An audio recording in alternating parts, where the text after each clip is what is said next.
Start.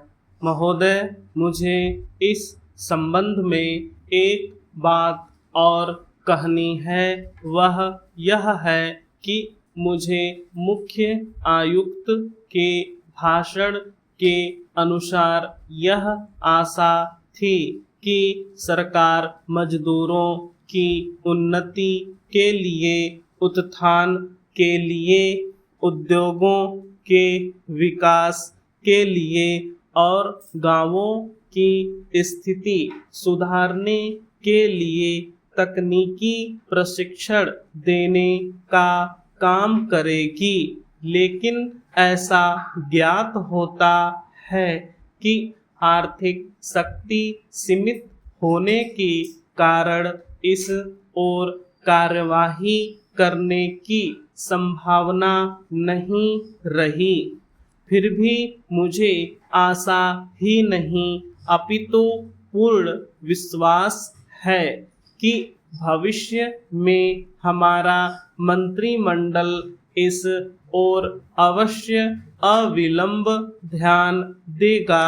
इसी प्रकार से ग्रामीणों की अवस्था सुधारने के लिए सरकार घरेलू उद्योग धंधों की बढ़ाएगी, जो अभी तक नहीं के बराबर है।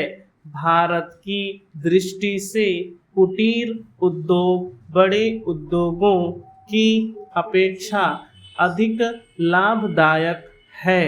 पहली बात तो यह है कि भारत एक गरीब देश है और उसके पास इतना पैसा नहीं है कि वह बड़े उद्योगों के लिए पर्याप्त संख्या में बड़ी बड़ी मशीनें मंगवा सके।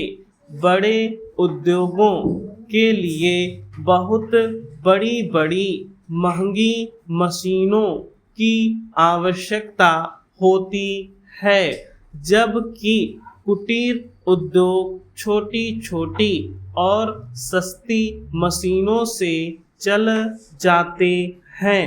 कुटीर उद्योगों के लिए न तो बहुत बड़ी बड़ी इमारतें बनानी पड़ती है और न ही बहुत महंगी मशीनों की आवश्यकता पड़ती है। अतः ये उद्योग छोटे छोटे गांवों में भी प्रारंभ किए जा सकते हैं। कई उद्योग तो इतनी थोड़ी पूंजी से भी शुरू किए जा सकते हैं कि उतनी पूंजी प्रायः हर किसी व्यक्ति के पास होती ही है। कुटीर उद्योगों में दूसरी बड़ी सुविधा यह है कि इनमें बहुत अधिक मजदूरों की आवश्यकता नहीं होती। एक परिवार के सदस्य ही उस उद्योग को चलाने के लिए पर्याप्त होते हैं। घर के सब सदस्य उस काम में हिस्सा बटा सकते हैं। बड़े उद्योगों में प्रत्येक मजदूर को कोई विशेष कार्य सीखना होता है और उस काम में कुशलता प्राप्त करने में उसे काफी समय लग सकता है।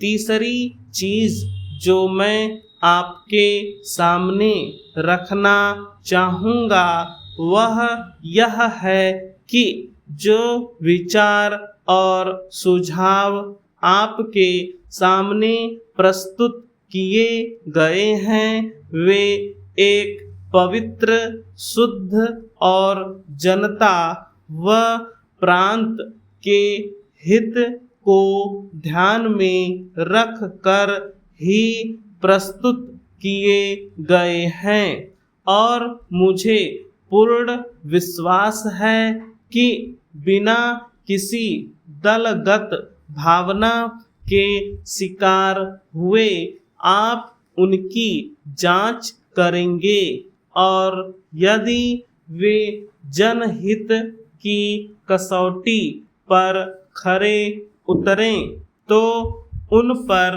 कार्रवाई करेंगे।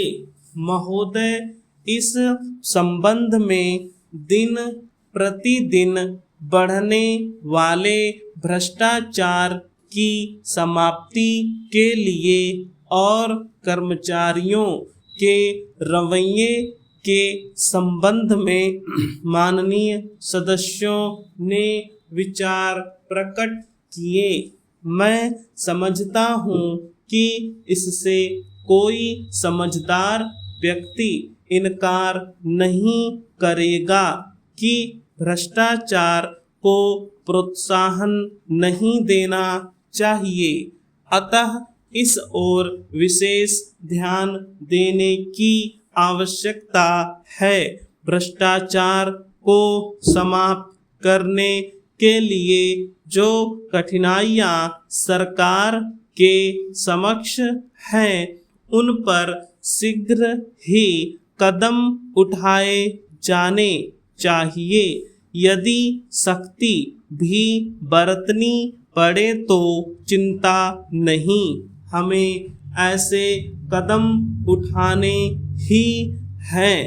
मैं यह जानता हूँ कि बहुत से लोग, जिनमें कुछ हमारे साथी भी हैं, इसकी कुछ बातों का विरोध करते हैं, परंतु यदि हम देश की उन्नति चाहते हैं, यदि हम देश को आगे बढ़ाना चाहते हैं और विशेषकर यदि आप समाजवादी ढांचे के आधार पर, जिसको कि कांग्रेस ने देश के लिए निश्चित किया है, इस देश की व्यवस्था करना चाहते हैं, तो हमारे लिए आवश्यक है कि हम इस तरह से कदम उठाए कि जिससे लोगों को अपनी जीविका सुंदर ढंग से कमाने के लिए साधन जुट जाए। वास्तव में यह सरकार, जिसने यह साहसपूर्ण कार्य किया है, इस कार्य के लिए सबसे अधिक बधाई की पात्र है।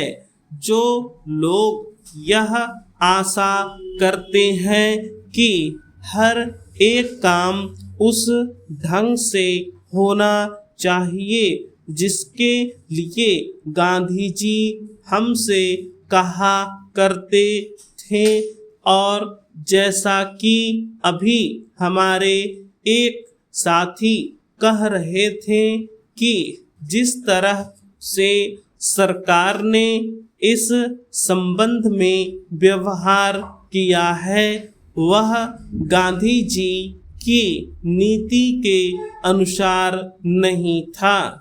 यही नहीं, उन्होंने तो एक तरह से कांग्रेस ने जो समाजवादी ढांचे पर समाज की व्यवस्था की नीति अपनाई है, उसका विरोध किया, और मेरी समझ में उनकी बात नहीं आती कि एक तरफ तो वह कांग्रेस के अंदर हैं और दूसरी ओर कांग्रेस द्वारा स्वीकार की हुई नीति का इस प्रकार से विरोध करते हैं।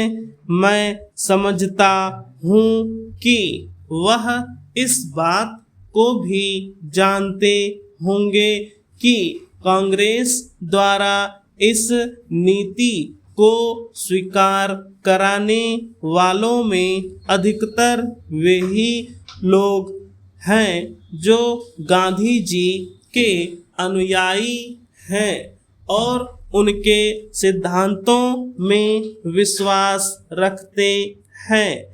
ऐसी स्थिति में उनकी वह बात समझ में नहीं आती कि आज सरकार प्रजातंत्र और गांधी जी के बताए हुए नियमों के अनुसार आचरण क्यों नहीं कर रही है। यह बात बिल्कुल ठीक नहीं है।